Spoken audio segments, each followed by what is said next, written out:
Hoy quiero proponerles un ejercicio de autoconocimiento. Llevamos ya varios años en este proyecto de videos para sentar las bases de unos principios de desarrollo humano. Y me parece como que es tiempo oportuno de que hagamos una especie de evaluación de nuestro propio desarrollo. Si ustedes se ponen a estudiar criterios de éxito, van a encontrar muchas propuestas.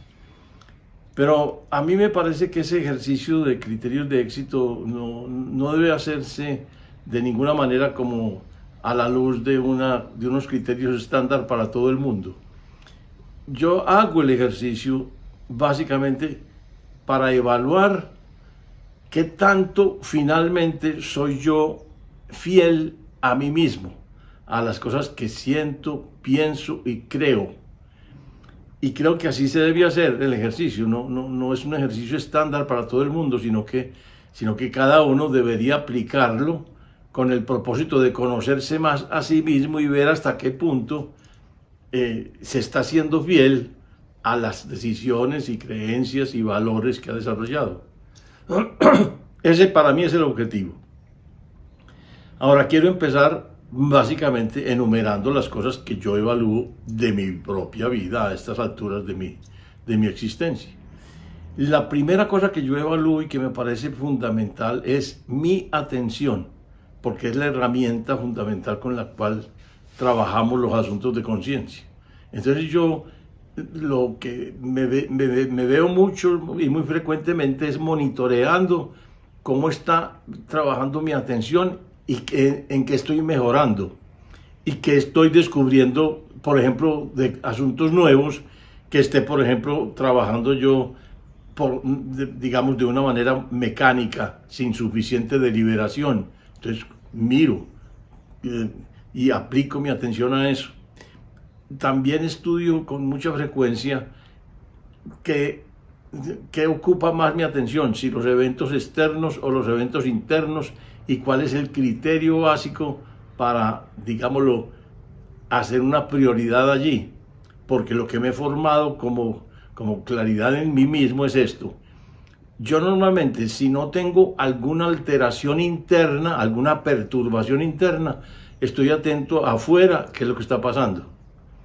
Pero cualquier interrupción, cualquier perturbación, inmediatamente estoy ya acostumbrado a mirar lo que pasa en mi interior.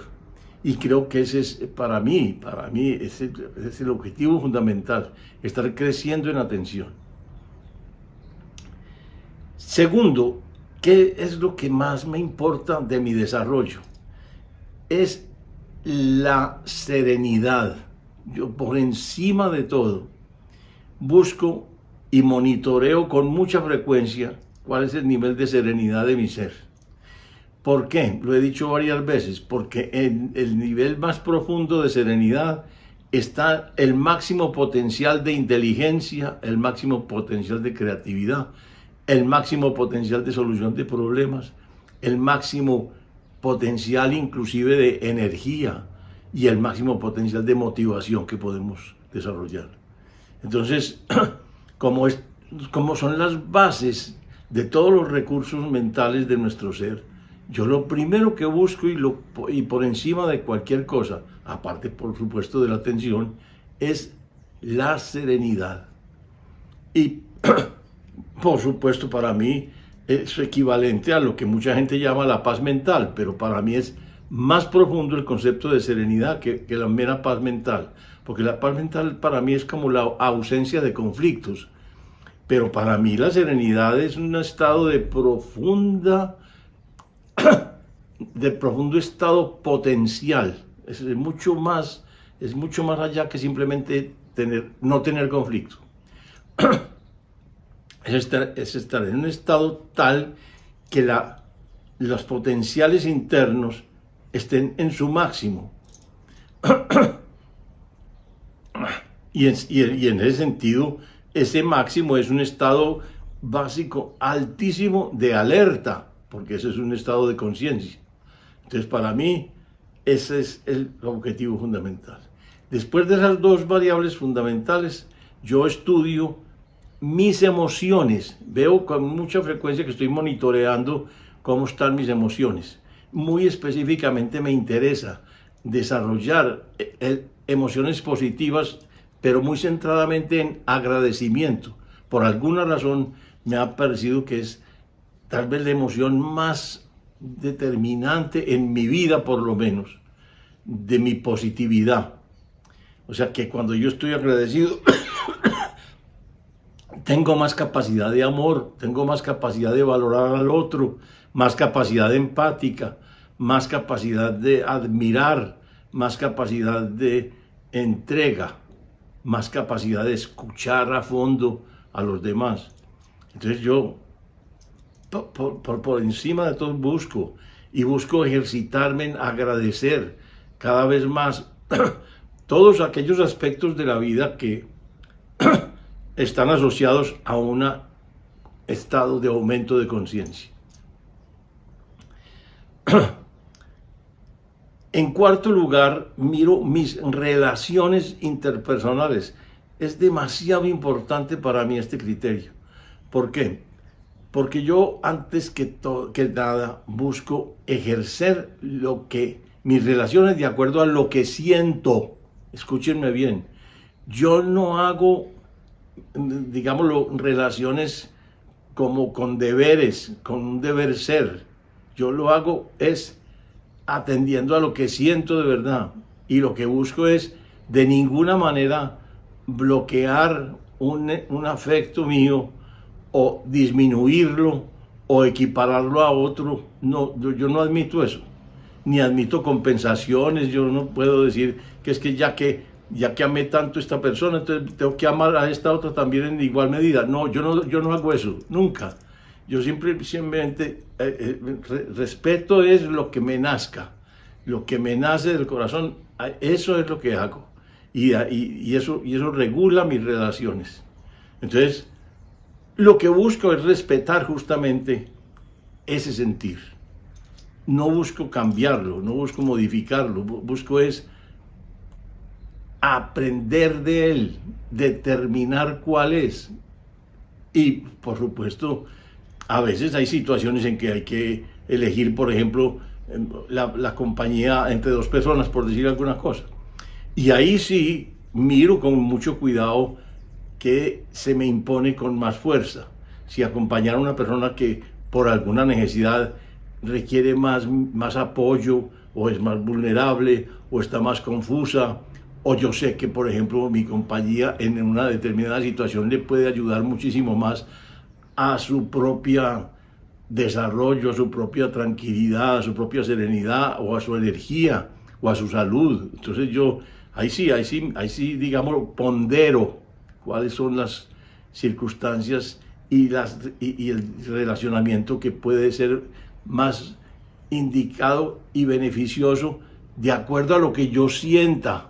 O sea que si tengo que hacer una especie de balance de cuál es mi prioridad, porque tengo muy seguramente dos personas entre las cuales debo elegir, porque no puedo estar, por decir alguna cosa, con las dos al mismo tiempo, y porque la circunstancia no se presta, o me voy con una o me voy con otra a un rato, y lo que debo decidir es realmente cuál es la que más me interesa.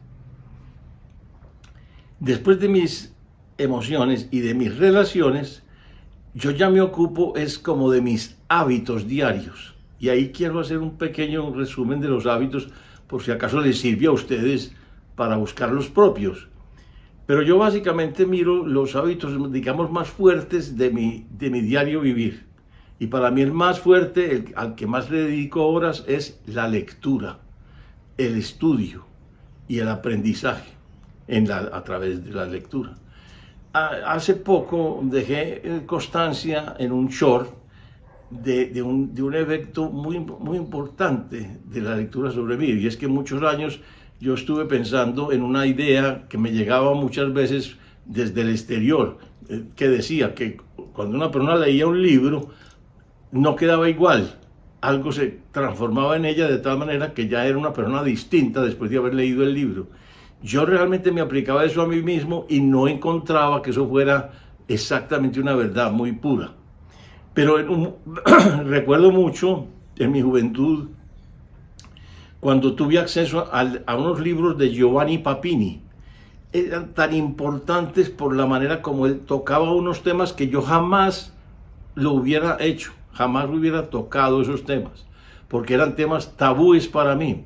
Y él los tocaba con una profundidad, con una objetividad, con una bondad de corazón tan importante, que cuando yo terminé de leer las primeras lecturas, yo entendí una cosa importante, y es que yo llegué a leer a Giovanni Papini con una mente muy estrecha, y que después de leer varias de sus obras, yo quedé con una mente amplia, ávida, no solamente amplia, sino muy flexible, tan flexible que yo llegué a decir esto en mi corazón: no hay a partir de ahora ningún tema que pueda ser tabú para mí. O sea, yo lo puedo tocar todo, todo lo puedo examinar, todo es examinable. Entonces, para mí, eso fue una parte fundamental en la evaluación de mi lectura, y sigue siendo. O sea, yo hoy miro los autores que leo y siempre me pregunto qué efecto tiene sobre mi mente, qué tanto o me da esperanza, o me amplía la flexibilidad, o me amplía el horizonte, o me profundiza en el conocimiento y en las preguntas fundamentales de un campo o de la vida. Entonces, yo sí evalúo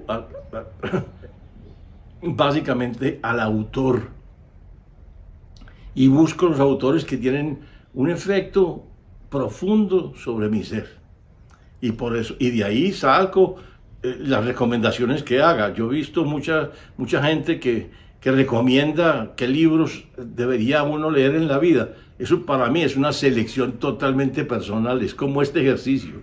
Eso no es una cosa estándar, eso tiene que ser algo que para uno sea profundamente significativo.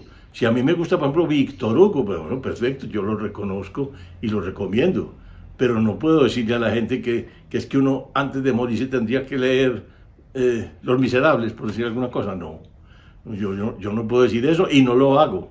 Si me preguntan cuáles son los libros más importantes y los autores más importantes, yo los recomiendo, pero no los digo. Por ejemplo, he oído mucha gente que me recomienda a Borges.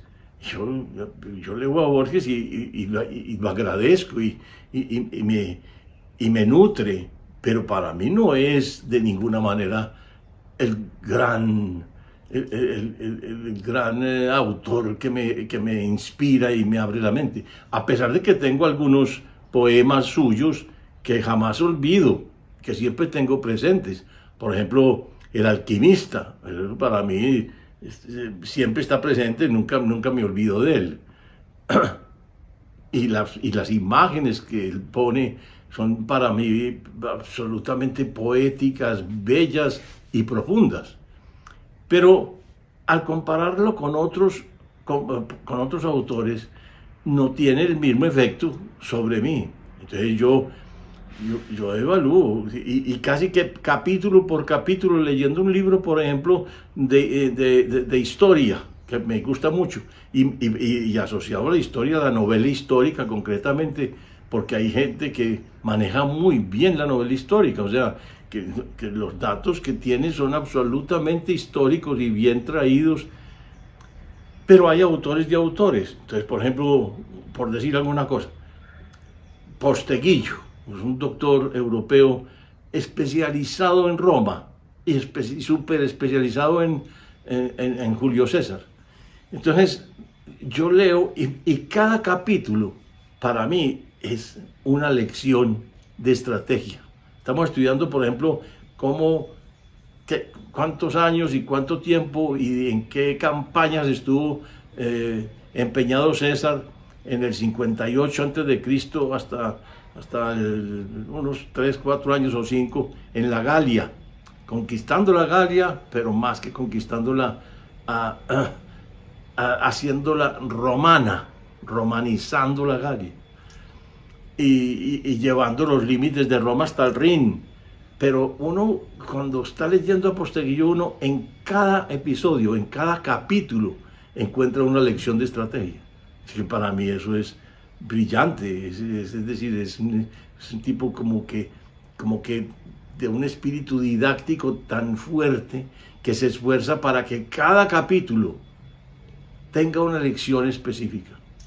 No es simplemente un recuento histórico y secuencial de hechos, no, son aquellos hechos que muestran cuál es la capacidad real del pensamiento de Julio César para lograr ese cometido en la Galia, y cómo es su relacionamiento con los pueblos, con los jefes, con sus propios soldados y subordinados, con sus amigos, con sus grandes aliados internos, con sus enemigos en Roma, en fin, para mí es absolutamente importante eso.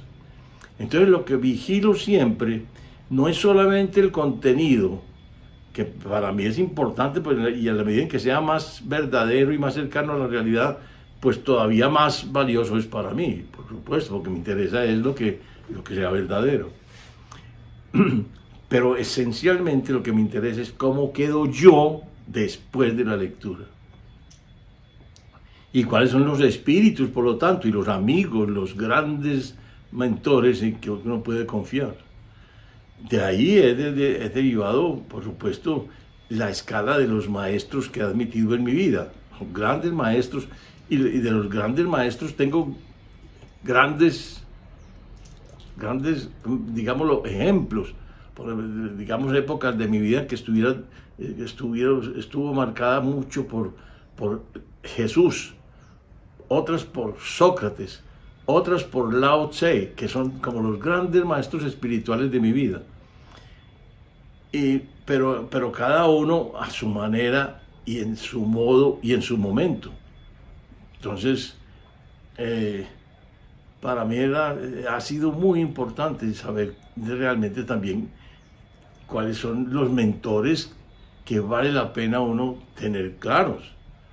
Pues, porque son las fuentes donde uno finca finalmente las creencias, porque es que finalmente lo que desarrollamos es unas convicciones internas sobre lo que consideramos más valioso, más útil, más importante. Y eso está encarnado en personas concretas. Entonces evalúo mi lectura. De los hobbies importantes míos, yo tengo dos que me parecen muy importantes, que son la música y la pintura. En la pintura está incluido, por ejemplo, la fotografía y varias modalidades de pintura, por ejemplo, carboncillo, por ejemplo, óleo, por ejemplo, acuarela. Pero me pongo a pensar en la importancia que tienen para mí y lo que definitivamente ocupa mucho más tiempo en mi ser, en mi mente, en mi corazón. Y no hay duda para mí es la música, Y es la música, incluyendo desde la música clásica hasta la música popular, pero básicamente para mí la música que tiene sentimiento, que está hablando básicamente del amor, básicamente para mí eso es de una importancia absolutamente gigantesca. Y yo me encuentro a veces hasta en los sueños repitiendo una canción y repitiendo la letra completa, incluyendo la música, por supuesto, y admirando las imágenes que me están transmitiendo. En cierta forma, es el mismo ejercicio que hago con la lectura. Pero ya aquí está agregada la melodía, que para mí es demasiado importante. Si yo me pongo a ver y digo, no, pues a mí me gusta mucho la pintura, claro que sí, pero no tiene en este momento ni comparación con el tiempo que yo le dedico, por ejemplo, a interpretar unas canciones en la guitarra o en el requinto o en el tiple, en fin, y a cantar. No hay ni comparación, aunque le saque y lo disfrute, aunque sienta que además es importantísima la pintura para desarrollar la atención, pero es que yo la atención también la puedo desarrollar en lo que a mí me gusta. Entonces, por eso estoy haciendo este ejercicio o proponiéndoles esto para que ustedes se miren y digan, a ver, es que no es un deber, no es que yo deba hacer o valorar tal cosa, no, es simplemente realmente qué es lo que valoro y cuál es la prioridad en mi ser. Y si tengo que abandonar una cosa por otra, cuál es la que abandono y cuál es la que elijo. Y eso es autoconocimiento. Eso es como si uno estuviera en posesión de esta verdad. Yo diseñé mi vida y yo quiero ver ese diseño y quiero ser fiel a ese diseño. Y quiero de ninguna manera permitir que las distracciones externas me lleven a engañarme o que los valores de otros, que no son los míos, me lleven a conducirme y a decidir cosas. No, yo siempre quiero ser fiel a lo que realmente creo haber diseñado para mi vida. Y quiero ser fiel en la capacidad de elegir qué cosas realmente están por encima de otras y que definen claramente qué es lo que más me interesa. Evalúo también, aparte de eso, mi actividad física. Esa parte me parece importante porque yo busco ante todo ser autónomo y sobre todo asegurarme de que tengo la motivación suficiente para realizar las cosas. Yo no hago cosas por deber, yo hago cosas porque me interesan y porque le encuentro sentido. Y busco ante todo no equivocar ese sentido y no hacer cosas porque sí, para cumplir. No, yo busco es hacer las cosas que realmente me nacen. Y por eso digo, este ejercicio es un ejercicio de autoconocimiento. No hay deber ser, no hay nada que iguale y que sea igual para otras personas. No, esto es una sola cosa. Es cada uno de nosotros, porque es la vida y es la responsabilidad con un diseño básico que si existe, somos cada uno de nosotros quien lo ha hecho. Voy a dejarlo ahí con mis deseos de que ustedes hagan el ejercicio y que reconozcan al final de ello cuáles son los grandes valores con los que han vivido y están viviendo y que decidan con claridad ser fieles a ellos. Los espero con todo el corazón.